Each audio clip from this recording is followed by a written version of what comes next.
മാഷേ, ഒരു സമയത്ത് നമ്മൾ BJPയെ എടുത്തു നോക്കിയാൽ കാല് കുത്താൻ ഇടമില്ലാത്ത, ജയിക്കാൻ അല്ലെങ്കിൽ തിരഞ്ഞെടുപ്പിൽ നിർത്താൻ ആളില്ലാത്ത പല സംസ്ഥാനങ്ങളും BJPക്ക് ഉണ്ടായിരുന്നു. പശ്ചിമ ബംഗാളിലൊക്കെ അങ്ങനെ ഒരു സ്ഥിതി BJPക്ക് ഉണ്ടായിരുന്നു. പക്ഷെ അതൊക്കെ പൊടുന്നനെ മാറുന്ന ഒരു അവസ്ഥയിലേക്ക് പോകുന്നു. ഇപ്പോൾ ഇന്ത്യ ഭരിക്കുന്നത് BJP ആകുന്നു. പല സംസ്ഥാനങ്ങളും BJPയുടെ കൈകളിലാകുന്നു. പല സംസ്ഥാനങ്ങളും BJP ഭരിക്കുന്നു. പ്രതിപക്ഷത്തിരിക്കുന്ന അവസ്ഥയുണ്ടാകുന്നു. തമിഴ്നാട്ടിലും വലിയൊരു നീക്കം നടക്കുമെന്ന് പറയുന്നു. പശ്ചിമ ബംഗാളിൽ മഹാഭൂരിപക്ഷത്തോടെ BJP ജയിക്കുമെന്ന് പറയുന്നു. കേരളത്തിൽ 30 സീറ്റുകളിൽ ത്രികോണ മത്സരം കാഴ്ചവെക്കാൻ BJPക്ക് കഴിഞ്ഞു എന്നുള്ളതാണ്, അല്ലെങ്കിൽ കഴിയും എന്നുള്ളതാണ് റിപ്പോർട്ടുകൾ. അപ്പോൾ BJPയെ ഒഴിച്ചു നിർത്താൻ പറ്റാത്ത ഒരു ഘടകമായി ഇന്ത്യയിൽ ഒട്ടാകെ മാറി എന്നാണ് പലരും പറയുന്നത്. ഈ വർഗീയ പാർട്ടിയാണ് അല്ലെങ്കിൽ വർഗീയ കക്ഷിയാണ് BJP എന്നൊക്കെയാണ് പലരും പറയുന്നത്. അത് പറഞ്ഞ് അതിന്റെ മൂർച്ചയൊക്കെ ഇപ്പൊ കുറഞ്ഞു വന്നു. ഇപ്പോ ആ തരത്തിലൊന്നും ആളുകൾ BJPയെ കാണുന്നില്ല എന്നുള്ളതാണ്. BJPയുടെ വളർച്ചയുടെ ഘടകങ്ങൾ എന്തൊക്കെയാണ്? തളർച്ചയുടെ ഘടകങ്ങളും എന്തൊക്കെയാണ്? അല്ല, BJPക്ക് വലിയ സ്വീകാര്യത ഇന്ത്യയിൽ ലഭിക്കാൻ പ്രധാനപ്പെട്ട കാരണം BJPയാണ് ഇന്ത്യ ഭരിക്കുന്നത് എന്നതാണ്. ഇന്ത്യ ഭരിക്കുന്ന ഒരു പാർട്ടിക്ക് എങ്ങനെയാണ് ഇന്ത്യയിൽ സ്വീകാര്യത ഇല്ലാതിരിക്കുക? സ്വീകാര്യതയുടെ പുറത്താണല്ലോ അവർ ജനാധിപത്യ പ്രക്രിയയിൽ തെരഞ്ഞെടുപ്പിലൂടെ അധികാരത്തിലെത്തും. പക്ഷേ BJPക്ക് വലിയ തരത്തിൽ എതിർപ്പ് നേരിടേണ്ടത് അവരുയർത്തിയ തീവ്ര ഹിന്ദുത്വ നിലപാടിൻ്റെ അടിസ്ഥാനത്തിലാണ്. അവരുടെ ഒരു പ്രധാന വാദം തന്നെ ഇന്ത്യ ഹിന്ദു രാഷ്ട്രമായി മാറണം എന്നതാണ്. RSS ആണ് അതിൻ്റെ പ്രധാനപ്പെട്ട അജണ്ട നിശ്ചയിക്കുന്നത്. അത് പക്ഷേ നമ്മളുടെ രാജ്യത്തിൻ്റെ പ്രത്യേകത, നമ്മളൊരു മൾട്ടി കൾച്ചറൽ മൾട്ടി റിലീജിയസ് നേഷനാണെന്നുള്ളതാണ്. വിവിധ ജാതി മതസ്ഥരായിട്ടുള്ള ആളുകൾ അവർ ജീവിക്കുന്ന ഒരു പശ്ചാത്തലത്തിൽ ഒരിക്കലും ഇത് ഹിന്ദുക്കൾ മാത്രമുള്ള ഒരു രാഷ്ട്രമാണ്, ഹിന്ദുക്കൾ മാത്രം ഇവിടെ ജീവിച്ചാലും മതി, ഇല്ലാത്തവരൊക്കെ പാകിസ്ഥാനിലേക്ക് പറഞ്ഞയക്കാം എന്ന് പറയുന്ന രീതി സ്വീകരിക്കപ്പെടില്ല. അത് ഒരിടക്ക് വളരെ തീവ്രമായിട്ട് BJP ഉയർത്തിയത് ഇന്ത്യ പിടിക്കാൻ വേണ്ടിയിട്ടായിരുന്നു. അങ്ങനെയാണ് അദ്വാനിയുടെ രഥയാത്രയൊക്കെ. രഥയാത്രയാണ് ശരിക്കും പറഞ്ഞാൽ വളരെ ഡയമെൻഷൻ ആയിട്ടുള്ള ഒരു ചേഞ്ച് ഇന്ത്യൻ രാഷ്ട്രീയത്തിൽ കൊണ്ടുവരുന്നത്. അങ്ങനെ അത് ബാബറി മസ്ജിദ് പൊളിക്കലും ആ സംഭവങ്ങളൊക്കെ ആയിട്ട് ബന്ധപ്പെട്ടിട്ടാണ് ഹിന്ദുത്വ ഏകീകരണത്തിൻ്റെ അടിസ്ഥാനത്തിൽ BJP അധികാരത്തിലേക്ക് വരും. BJP അധികാരത്തിലേക്ക് വന്നതിന് ശേഷം പിന്നെ അതൊരു അധികാര പാർട്ടിയാണ്.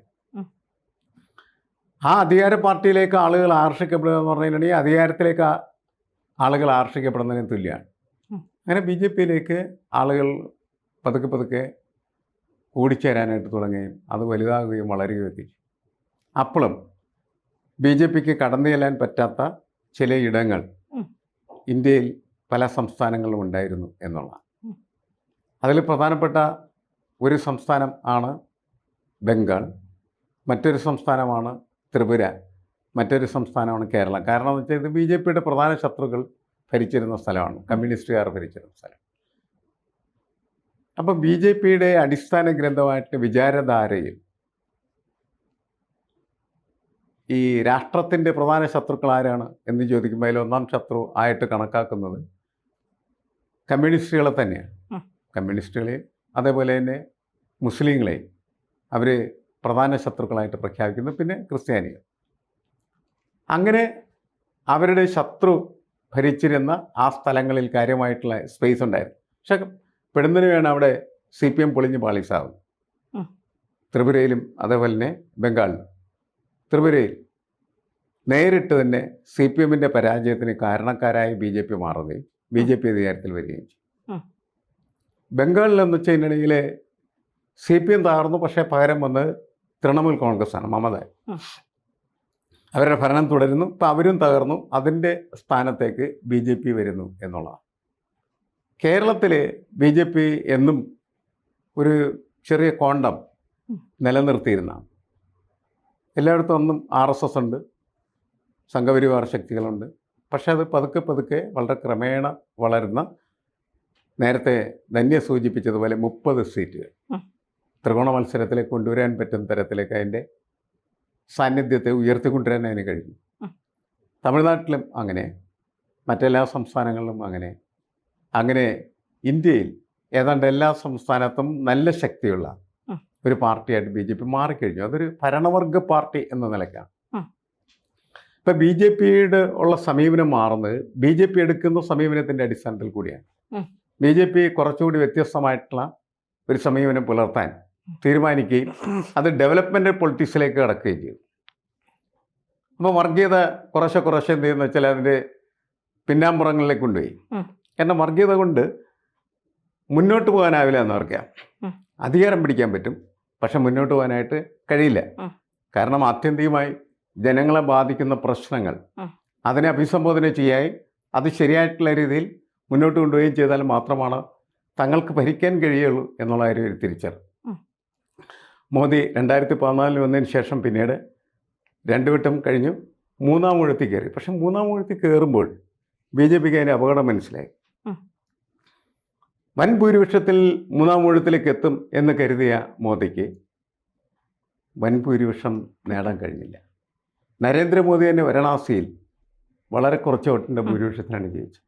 അപ്പോൾ ബി ജെ പിക്ക് മണത്തു അപകടം. അപ്പോൾ ബി ജെ പിയുടെ മാറ്റം എന്ന് പറയുന്നത് കൂടുതൽ ആളുകൾക്ക് സ്വീകാര്യമായ രീതിയിൽ ആയിക്കൊണ്ടിരിക്കുമ്പോൾ കൂടുതൽ ആളുകൾ ബി ജെ പിയിലേക്ക് വരുന്നു. കൂടുതൽ ആളുകൾ ബി ജെ പിയിലേക്ക് വരുന്നു എന്ന് പറഞ്ഞാൽ ബി ജെ പി ഒരു പ്രബലമായ രാഷ്ട്രീയ പ്രസ്ഥാനമായിട്ട് എല്ലാ സംസ്ഥാനങ്ങളിലും പ്രവർത്തിക്കാനായിട്ട് തുടങ്ങും.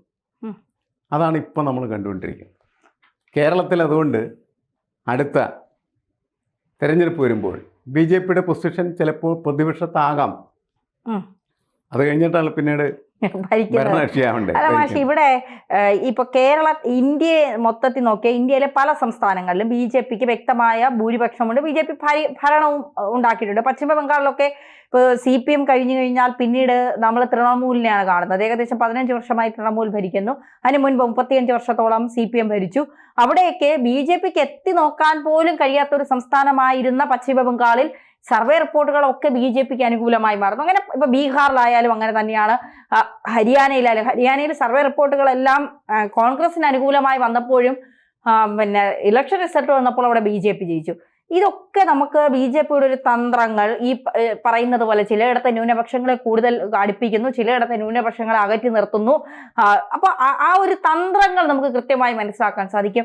എന്തുകൊണ്ടാണ് ഈ കേരളത്തിന് പുറത്ത് വലിയ മുന്നേറ്റം നടത്താൻ കഴിയുന്ന ബി ജെ പി ഇപ്പോഴും കേരളത്തിലെ തിരഞ്ഞെടുപ്പുകൾ ബാലികേറ മലയായി അങ്ങനെ തന്നെ നിൽക്കുന്നു? ബി ജെ പി എത്രയൊക്കെ പരിശ്രമിച്ചിട്ടും കിണഞ്ഞു പരിശ്രമിച്ചിട്ടും ജയിക്കാൻ കഴിയാത്തത്. ഒരു പ്രാവശ്യം 89 വോട്ടിനാണ് സുരേന്ദ്രൻ തോറ്റത്.